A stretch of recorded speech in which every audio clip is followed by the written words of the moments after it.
Deccan top देख रहे हैं आप, आपके साथ में आदिल खान आजाद। ईरान में बहुत कुछ बड़ा चल रहा है, कोई बड़ी हंडिया है जो चढ़ चुकी है आज पर।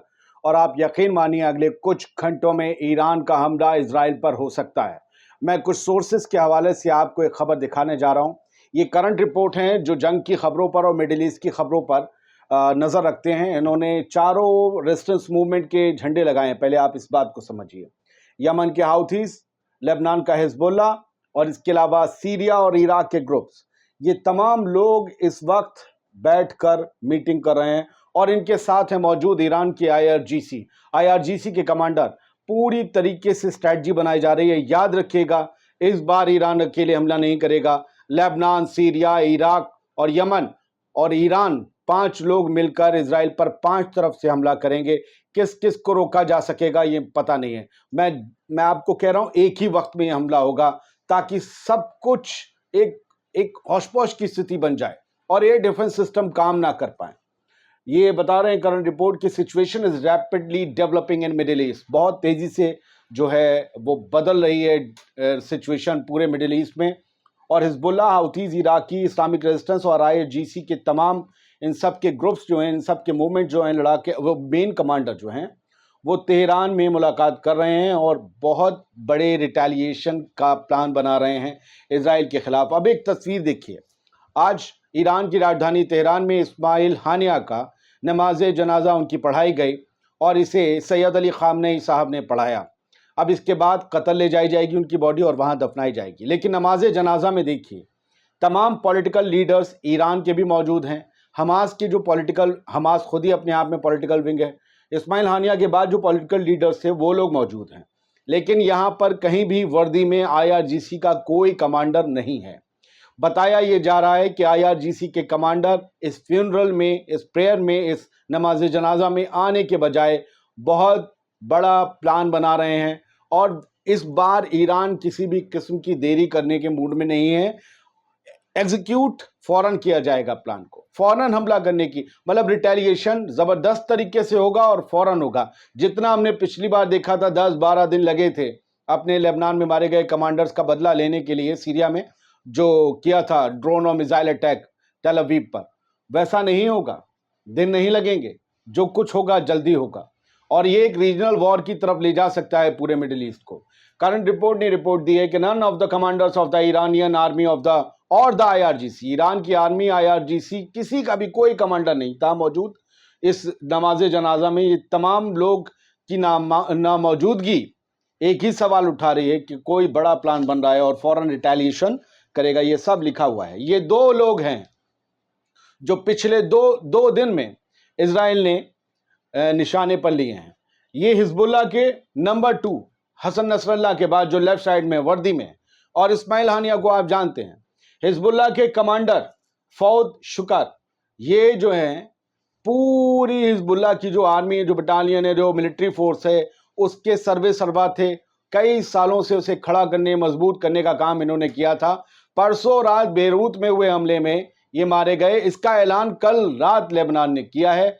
इनका भी बदला लेने का पूरा जो ऐलान किया गया है। इस्माइल हानिया का भी बदला लेने का ऐलान किया गया है। और आज तो खबर यह आई है कि हमास की मिलिट्री विंग अल कस्साम के सबसे बड़े कमांडर मोहम्मद दाइफ भी मारे गए।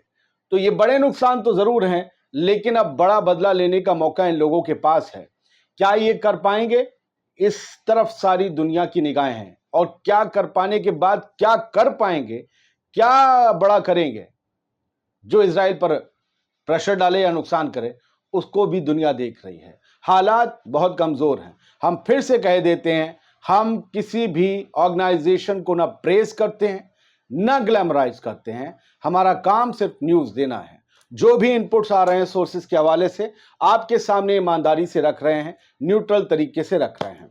दोस्तों, ईरानियन फॉरेन मिनिस्टर ने बातचीत की है फोन पर इजिप्ट के फॉरेन मिनिस्टर से, और जो कहा है वो बड़ा अहम है कि Iran will not give up its national right to respond against Israel.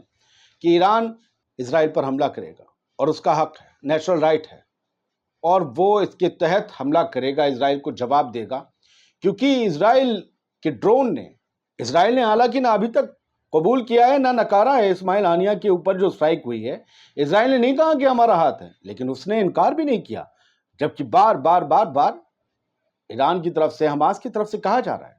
इनकार, ये भी डर है इजराइल के अंदर। अगर किया है तो बोलो किया तो किया, नहीं उसका भी डर है।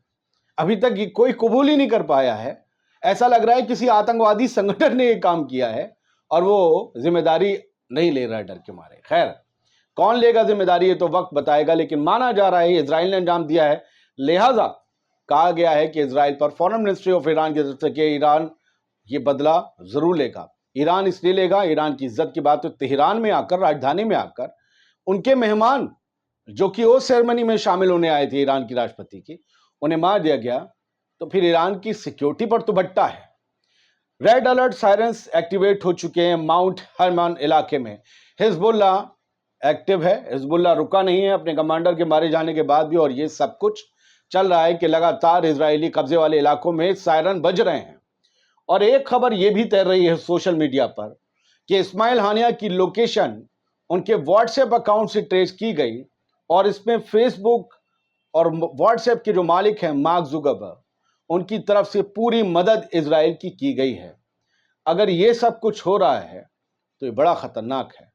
हालांकि मुझे पता है, चाहे व्हाट्सएप के ऑफिशियल्स हों, चाहे फेसबुक के हों, चाहे खुद मार्क जुकरबर्ग हों, वो इस बात को डिनाई करेंगे, लेकिन ये बताया जा रहा है कि एक स्पाई सॉफ्टवेयर से उनके व्हाट्सएप को हैक करके उनकी लोकेशन ट्रेस की गई, तभी तो मिसाइल उस इमारत में जाकर सीधे इस्माइल हानिया के ऊपर गिरी है। ऐसा नहीं कि बाथरूम या बावर्ची खाने में गई, इस्माइल हानिया के ऊपर गिरी, तभी इतना बड़ा नुकसान हुआ।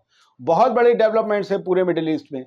जैसी कुछ अहम खबर आती है आपको जरूर रूबरू करवाया जाएगा। शुक्रिया। जिसे होगा ज्ञान वही करेगा समाधान। फ्री सेवा या मुंह मांगे इनाम का दावा करने वाले आपको गुमराह कर सकते हैं, काम नहीं। केवल एक फोन आपकी जिंदगी बदल सकता है। आयुष जी सम्राट, स्पेशलिस्ट नौकरी, कारोबार, गृह क्लेश, प्रेमी प्रेमिका, सौतन दुश्मन से छुटकारा, पति पत्नी में लड़ाई झगड़ा, लव मैरिज, कोर्ट कचहरी, मनचाहा समाधान। भटको चाहे जिधर, काम होगा इधर। निराश व्यक्ति एक बार जरूर मिले। मीनाक्षी चौक, मुजफ्फरनगर। Mobile number 9627777778।